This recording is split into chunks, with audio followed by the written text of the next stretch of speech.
കേരള രാഷ്ട്രീയത്തിലെ സുപ്രധാനമായ ഒരു മണ്ണാണ് കോഴിക്കോട്. കെ കേളപ്പന്റെയും സി കെ ഗോവിന്ദൻ നായരുടെയും പാരമ്പര്യമുള്ള ജില്ല. എന്നാൽ കഴിഞ്ഞ കാൽനൂറ്റാണ്ടായി കേരള നിയമസഭയിൽ കോഴിക്കോട് നിന്ന് ഒരു കോൺഗ്രസ് പ്രതിനിധി പോലുമില്ല എന്ന യാഥാർത്ഥ്യം നമ്മെ അത്ഭുതപ്പെടുത്തിയേക്കാം.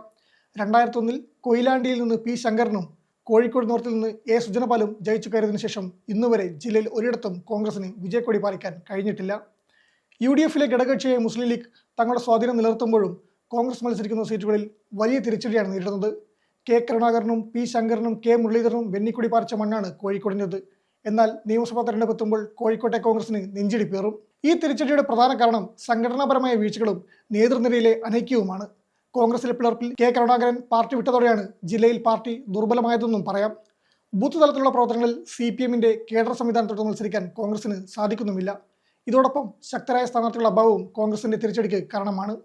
LDF-ന്റെ കരുത്തുറ്റ സ്ഥാനാർത്ഥികൾക്കെതിരെ പലപ്പോഴും പരീക്ഷണാടിസ്ഥാനത്തുള്ള സ്ഥാനാർത്ഥികളെ ഇറക്കിയത് പരാജയത്തിന് കാരണമായി.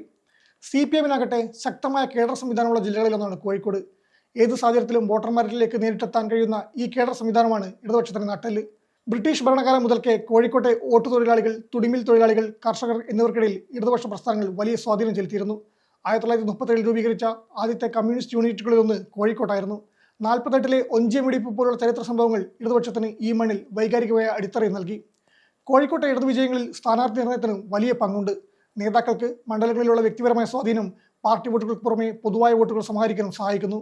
അതോടൊപ്പം കോഴിക്കോടിന്റെ രാഷ്ട്രീയത്തിൽ മതനിരപേക്ഷ പ്രതിച്ഛായ നിലനിർത്തുന്നതിൽ ഇടതുപക്ഷം വിജയിക്കുന്നുമുണ്ട്. പലപ്പോഴും ന്യൂനപക്ഷ വോട്ടുകൾ UDF-ൽ നിന്ന് മാറി ഇടതുപക്ഷത്തേക്ക് വരുന്നത് തെരഞ്ഞെടുപ്പ് വിജയങ്ങളിൽ നിർണായകമാകുന്നു.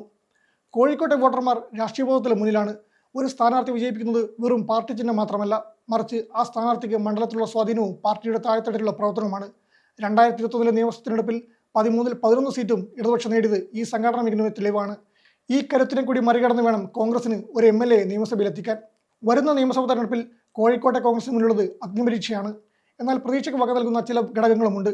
നിയമസഭയിൽ പിന്നിലാണെങ്കിലും ലോക്സഭാ തെരഞ്ഞെടുപ്പിൽ കോഴിക്കോട്ടും വടകരയിലും കോൺഗ്രസ് ഇപ്പോഴും കരുത്തു കാട്ടുകയാണ്. MK രാഘവന്റെയും ഷാഫി പറമ്പലിന്റെയും വലിയ ഭൂരിപക്ഷം കോൺഗ്രസിന് ആത്മവിശ്വാസം നൽകുന്നതാണ്.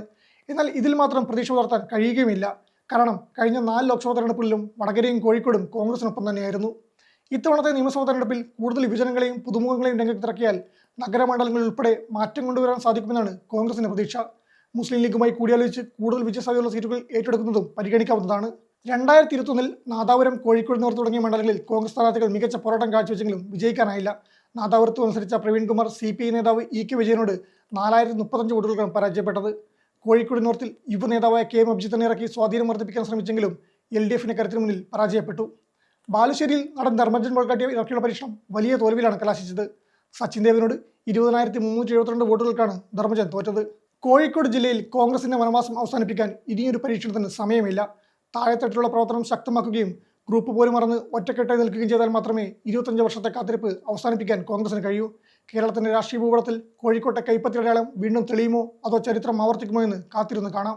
സമയം മലയാളം വാർത്തകൾ ഇനി ടൈംസ് ഓഫ് ഇന്ത്യ സൂപ്പർ ആപ്പിലും. ഇതിനായി പ്ലേ സ്റ്റോറിൽ നിന്നോ ആപ്പ് സ്റ്റോറിൽ നിന്നോ times of India app install ചെയ്യൂ.